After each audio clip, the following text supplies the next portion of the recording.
பொங்கல் திருநாள். குட்டி கிராமத்தின் சந்தோஷம். ஒரு சின்ன கிராமம் இருந்தது. அந்த கிராமத்தில் கண்ணன், மீனா, ரவி என்ற 3 நண்பர்கள் இருந்தார்கள்.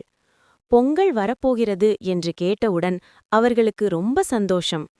போகி நாளில் அம்மா அப்பாவுடன் சேர்ந்து பழைய பொருட்களை சுத்தம் செய்தார்கள். பழையது போகுது, புதியது வருது என்று எல்லோரும் சிரித்துக்கொண்டே குப்பைகளை வெளியே போட்டார்கள். தைப்பொங்கல் நாள் காலையிலேயே எல்லோரும் எழுந்தார்கள். வீட்டு முன் அழகான கோலம் போட்டார்கள். மீனா பானையில் பால் ஊற்றினாள். பால் பொங்கி வந்ததும் எல்லோரும் சேர்ந்து கத்தினார்கள், பொங்கலோ பொங்கல். அம்மா இனிப்பு பொங்கல் செய்தார். கண்ணன் கரும்பு கொண்டு வந்தான். ரவி சூரியனுக்கு கைகூப்பி நன்றி சூரியனே என்று சொன்னான். மாட்டுப் பொங்கல் நாள். மாடுகளுக்கு குளிப்பாட்டி மாலை போட்டார்கள்.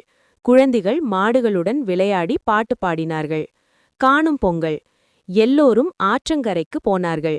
உணவு சாப்பிட்டார்கள், கபடி விளையாடினார்கள், ஊஞ்சலில் ஆடினார்கள். அந்த நாள் முழுக்க சிரிப்பு, அன்பு, சந்தோஷம் எங்கும் நிறைந்திருந்தது.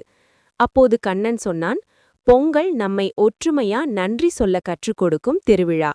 அனைவருக்கும் இனிய பொங்கல் நல்வாழ்த்துக்கள்.